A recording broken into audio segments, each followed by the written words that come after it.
Okay, Assalamu alaikum class. Hope you all are fine and doing good in your areas. So, today we are going to start principles of learning. Firstly, I'm going to discuss the importance of the learning concept.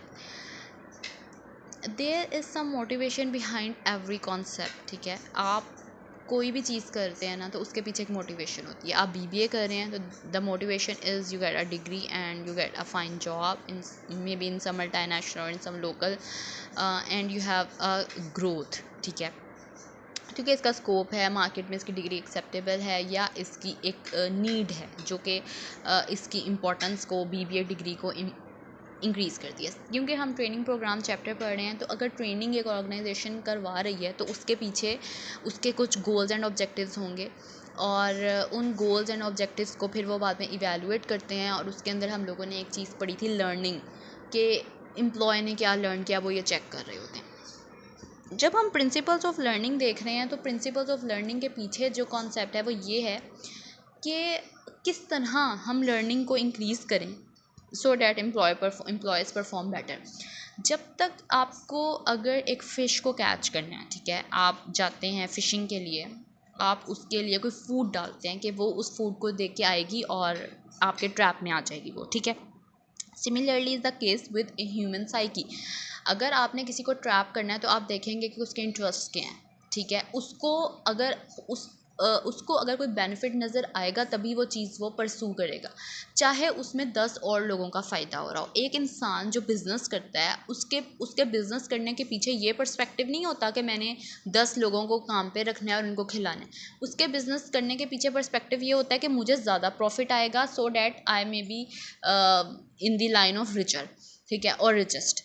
तो वो अपने अमीर होने के लिए काम करता है और उस अमीर होने के लिए जब वो काम कर रहा होता है तो उसमें बीच में 10 या 20 लोगों का मज़ीद फ़ायदा हो जाता है. ठीक है, तो similarly is the case with training programs. जब भी कोई ट्रेनिंग प्रोग्राम्स करवाए जाते हैं तो एम्प्लॉय का इंटरेस्ट कब होगा, जब वो उसको बेनिफिट दे रहे होंगे. जिस तरह अगर वैसे ये इतनी तो बात नहीं है, लेकिन कुछ लोगों को ट्रेनिंग प्रोग्राम्स इसलिए भी पसंद होते हैं, उन्हें वहाँ पे फ्री का खाना मिल रहा होता है.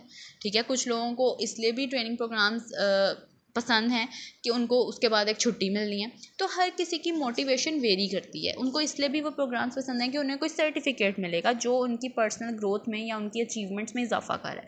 तो कुछ लोगों को इसलिए ट्रेनिंग प्रोग्राम्स पसंद होते हैं कि उसके बाद एक ड्रॉ आती है जिसमें गिफ्ट्स मिल रहे हैं. तो ट्रेनिंग प्रोग्राम्स की एफिकेसी बढ़ाने के लिए ऑर्गेनाइजेशंस डिफरेंट किस्म के ऑब्जेक्टिव सेट करती है. ठीक है, कोई मॉनेटरी बेनिफिट्स प्रोवाइड कर रही होती हैं, कुछ एप्रिसिएशन और डिफरेंट नॉन मॉनेटरी उसमें आ जाती हैं. तो वो कह रहे हैं इसमें इस पूरे डिस्कशन में ये है कि प्रिंसिपल्स ऑफ लर्निंग, जब आप इस तरह, एक तो प्रिंसिपल ने ये बताया कि जब आप एम्प्लॉयज़ को इस तरह मोटिवेट करेंगे कि वो अपने पर्सनल गोल्स अचीव कर रहे हैं. अब उन पर्सनल गोल्स में क्या है कि अगर वो ये ट्रेनिंग लेते हैं, ठीक है, तो एम्प्लॉयज़ के ऑब्जेक्टिव्स क्या होंगे कि उनकी जॉब सिक्योरिटी बढ़ जाएगी. ठीक है, वो फाइनेंशियली और इंटेलेक्चुअली रिवॉर्डिंग वर्क है उनके लिए. फिर उनको रिकग्निशन मिलेगी, उनको एक स्टेटस मिलेगा, उनकी रिस्पॉन्सिबिलिटीज़ में इजाफा हो जाएगा, या ये उनके लिए अचीवमेंट्स हैं. ठीक है, अगर एक ट्रेनिंग प्रोग्राम एम्प्लॉयज़ को हेल्प कर रहा है इनमें से कोई ऑब्जेक्टिव अचीव करने में, तो उनका जो लर्निंग प्रोसेस है वो इंक्रीज़ हो जाएगा या वो ज़्यादा अच्छे तरीके से अपनी जॉब को परफॉर्म करेंगे.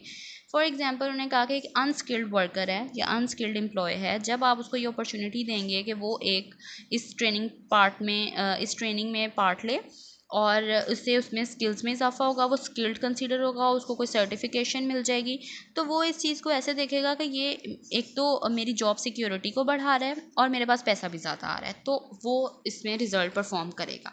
ठीक है, तो ये एक मोटिवेशन होगी टू अचीव पर्सनल गोल, और ये अल्टीमेटली किसको बढ़ा रही है, लर्निंग प्रोसेस को बढ़ा रही है. उससे फ़ायदा किसको हो रहा है, ऑर्गेनाइजेशन को हो रहा है. लेकिन एम्प्लॉय फर्स्टली अपना फ़ायदा देखेगा, शॉर्ट टर्म मुझे क्या फ़ायदा है.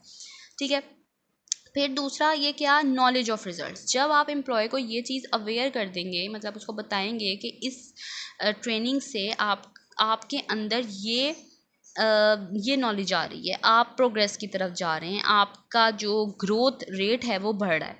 ठीक है, अगर और आप इनको इन्फॉर्म करेंगे. ठीक है, keeping employees informed of their progress as measured against some standard helps. ठीक है, कुछ चीज़ों के ज़रिए आप उन्हें बता रहे हैं कि आपकी तो परफॉर्मेंस में इंक्रीज़ आ गया है, ठीक है, आप अच्छा परफॉर्म कर रहे हैं, ये ट्रेनिंग का फ़ायदा है, तो वो ज़्यादा अच्छा काम करेंगे या उनकी जो प्रोडक्शन कैपेसिटी है वो इंक्रीज़ हो जाएगी, उनकी एबिलिटीज़ इंक्रीज़ हो जाएंगी। तो ये एक फ़ायदा होगा आपको उनको बताने का। फिर क्या है, ऑरल एक्सप्लेनेशन एंड डिमॉन्स्ट्रेशंस, और इसको आप चेक भी कर सकते हैं, आप उनसे प्रेजेंटेशन ले सकते हैं, कोई डेमोन्स्ट्रेशन ले सकते हैं, कोई रिटन एग्जामिनेशन ले सकते हैं, आपको आई फीडबैक आपको मिल जाएगा इस चीज़ के बारे में, ठीक है। In addition the progress of an individual और a group can be plotted on a chart to form what is commonly called a learning curve. फिर आप उनकी जो परफॉर्मेंस है उसको पास्ट से कंपेयर करके तो उन्हें चार्ट के ऊपर भी शो कर सकते हैं कि प्रीवियसली उनकी क्या थी, अब इंक्रीज़ आया है और अब देखें डिक्रीज़ की तरफ जा रही है, डैट मीन्स और ट्रेनिंग की ज़रूरत है। तो ये फिगर 8.6 में उन्होंने कर्व्स दिखाई हुई हैं, ठीक है। एक डिक्रीज ट्रेनिंग कर्व है और एक जो है वो पहले डिक्रीज़ पे आके फिर इंक्रीज़ पे जा रही है और फिर कॉन्स्टेंट हो रही है। तो ये लर्निंग कर्व्स के थ्रू भी ऑर्गेनाइजेशन एस्टिमेट करती हैं कि हमारे एम्प्लॉयज़ को ट्रेनिंग की ज़रूरत है या नहीं है। ऑफ कोर्स वो रिजल्ट्स और आउटपुट देख के ये बात कर रहे होते हैं। फिर एक रीइंफोर्समेंट आ जाती है। इसमें क्या होता है, रीइंफोर्समेंट, जर्नल आइडिया क्या है बिहाइंड रीइंफोर्समेंट, के जो बिहेवियर है, ठीक है, वो पॉजिटिव कॉन्सिक्वेंस जनरेट कर रहा है, और अगर वो पॉजिटिव कॉन्सिक्वेंस लेकर आ रहा है तो वो रिपीट होना चाहिए, और अगर वो नेगेटिव कॉन्सिक्वेंस लेकर आ रहा है वो ट्रेनिंग प्रोग्राम, तो हमें ये चीज़ रिपीट नहीं करनी चाहिए। और पॉजिटिव कॉन्सिक्वेंस क्या है कि रिवॉर्ड आपको मिले, ठीक है। Praise and recognition are two typical reward that can be use in training. अगर एक ट्रेनी है जो कि जिसकी तारीफ़ कर रहे हैं उसकी अच्छी परफॉर्मेंस पे, ठीक है, कि आपने बहुत अच्छा परफॉर्म किया लास्ट क्वार्टर में, और ये तो ऑफ कोर्स वो ज़्यादा मेहनत करेगा कि उसको दोबारा से नेक्स्ट उसमें भी वो अच्छा परफॉर्म करे और उसको प्रेज़ मिले। फिर आ जाता है flow of the training program. Training program इस तरह से ऑर्गेनाइज होने चाहिए कि जो इंडिविजुअल्स हैं वो ये देखें कि ये जो हैं ये किस तरह हमें फैसिलिटेट कर रहे हैं और ये किस तरह डिफरेंट सेगमेंट्स को फैसिलिटेट कर रहे हैं। ईच सेगमेंट यानी कि हर ट्रेनिंग का हर जो सेगमेंट है वो इस तरह ऑर्गेनाइज होना चाहिए so that the individual can see not only its purpose but also how it fits in with other parts of the program. In addition later segments should build on those presented earlier. Gaps and inconsistencies in material are not conducive to effective learning. जो training programme है वो smooth होना चाहिए, उसमें कोई disturbance नहीं होनी चाहिए। एम्प्लॉयज़ अगर आप वहाँ पे मोटिवेशनल एक स्पीकर को लेकर आए हैं तो वो मोटिवेशन वाकई जनरेट कर रहा हो, ऐसा ना हो कि उसमें आपके एम्प्लॉयज़ डल और बोर फील करें। तो जो ट्रेनिंग प्रोग्राम का एक फ़्लो है, लाइक आप 3 मंथ्स बाद करवाते हैं, 4 मंथ्स बाद करवाते हैं, तो वो फ़्लो एक तो मेनटेन रहना चाहिए और वो प्रोडक्टिव होना चाहिए। उसके अंदर जो गैप्स और इनकन्सिस्टेंसीज़ हैं वो इसको अच्छा नहीं, मतलब इम्पैक्ट अच्छा नहीं आएगा। एम्प्लॉयज़ कहेंगे तो इनके पास मैनेजमेंट नहीं है तो ये हमें मैनेजमेंट क्या सिखा रहे हैं। तो जो ट्रेनिंग प्रोग्राम है उसका फ़्लो अच्छा होगा तो वो लर्निंग को भी इंक्रीज़ करेगा, उसमें जितनी डिस्टर्बेंसेस और इनकन्सिस्टेंसीज कम होंगी उतना ज़्यादा वो एफिशिएंट आपका प्रोग्राम रहेगा।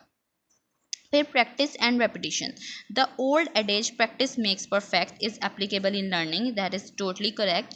Having trainees perform a particular operation helps them concentrate on the subject, ठीक है। repeating a task several times develop facility in performing it. Practice and repetition almost always enhance effective learning. इसमें तो कोई ऐसी बात नहीं है, practice makes a man perfect, everyone knows. तो जितना ज़्यादा आप उनको जितने ज़्यादा ट्रेनिंग प्रोग्राम्स होंगे एक सेशन में उतना ज़्यादा जो है एम्प्लॉय अच्छा वर्क करेंगे, ठीक है। फिर spacing of sessions. Managers frequently want to get an employ out of training and into a productive job as quickly as possible. However trade offs are involve in deciding whether a training should be given on consecutive days or at longer intervals, ठीक है। Space भी एक तो ये बात है कि space अच्छा भी होता है और स्पेस बुरा भी होता है। जिस तरह मोस्टली कहा जाता है कि अच्छा आपने बीबीए कर ली है, अब मोस्टली लोगों का ये कॉन्सेप्ट होता है कि हम लोग थोड़ा सा गैप कर लेते हैं, 2 ईयर्स का गैप, फिर एमबीए कर लेंगे, अभी हमें इस टाइम में जॉब करनी चाहिए। तो कुछ केसेस में गैप्स इज़ बेनिफिशियल और कुछ केसेस में जो गैप होता है, जो स्पेस होता है, वो अच्छा नहीं होता, ठीक है। तो इट डिपेंड्स कि वो क्या नेचर है जॉब की और उसमें स्पेसिंग होनी चाहिए या नहीं होनी चाहिए।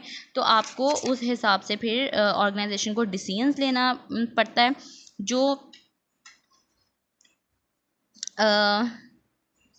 मतलब जो क्या मैं कहने लगी थी, सॉरी, जो मैनेजर्स होते हैं ना, उनका ये कंसर्न होता है अच्छा अब ट्रेनिंग मिल गई है ना, अब इसको हम नेक्स्ट सेशन में ना भेजें, इसको कहें कि अब तुम काम करो और किसी और को उसकी जगह भेज दें।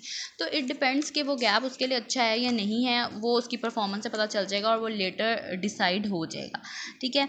हाउएवर उन्होंने कहा है कि जो interval must conducive to learning depend on the type of training. It depends कि उसमें आप गैप जो है बेनिफिशियल है, अगर वो ट्रेनिंग 7 स्टेप्स पे चल रही है और आपको पता चल रहा है कि वो ट्रेनिंग एक स्टेप में कंप्लीट नहीं है, फिर भी आपने उसमें स्पेस ले आए हैं और आप उसको नहीं भेज रहे, तो फिर वो उसके लिए लैक है। ऐसे केस में आपको वो नुकसान है आपकी कंपनी के लिए। लेकिन इन अनदर केस जिसमें एक में ही सब कुछ कंडक्ट हो गया, अब दूसरी में भी वही बातें होनी है, तो आप स्पेस ले सकते हैं, वो उसका कोई ऐसा नुकसान नहीं होगा। फिर होल और पार्ट ट्रेनिंग ये कहती है कि जो ऐसे है ना कि डिवीजन में होना चाहिए ट्रेनिंग का। ये नहीं है कि आप एक ही दफ़ा इतनी ज़्यादा इन्फॉर्मेशन इम्पार्ट कर दें जो कि जो आपका एम्प्लॉय है उसके लिए डाइजेस्ट करना, एब्जॉर्ब करना मुश्किल हो। ये भी होता है ऑर्गेनाइजेशन से, एक ही दिन में सुबह 10 टू मतलब रात 8 बजे तक टाइम रख लेती हैं और फुल टाइम आपकी वो ट्रेनिंग चलती रहती है, तो वो that is quite boring. So you have to choose some portions or segments to discuss in a single day session, और फिर आप उसको आफ्टर अ डे गैप और आफ्टर 2 days गैप आप उसको दोबारा से कंडक्ट करवाएं और फिर से उन्हें ट्रेन करें इस चीज़ के बारे में, ठीक है। तो वो कहते हैं कि ब्रीफ ओवरव्यू आप उनको एक दफ़ा में दे दें और फिर डिवाइड कर दें उसको पोर्शंस में for in depth instructions, so that will be more better. तो ये पूरा था कि ये जो प्रिंसिपल्स हैं, motivation to achieve personal goals, knowledge of result sharing, reinforcement, flow of the training program, practice and repetitions, spacing of sessions and lastly whole और part training, ये लर्निंग के प्रिंसिपल्स हैं। अगर इनको फॉलो किया जाए तो आपकी जो एक रिज़ल्ट सेशन होता है ट्रेनिंग प्रोग्राम का, वो बेस्ट पॉसिबल वे में आपके पास रिजल्ट्स आएंगे और जो एम्प्लॉय है वो भी खुश होगा इससे, ठीक है। तो thank you so much, this is the end of chapter 8।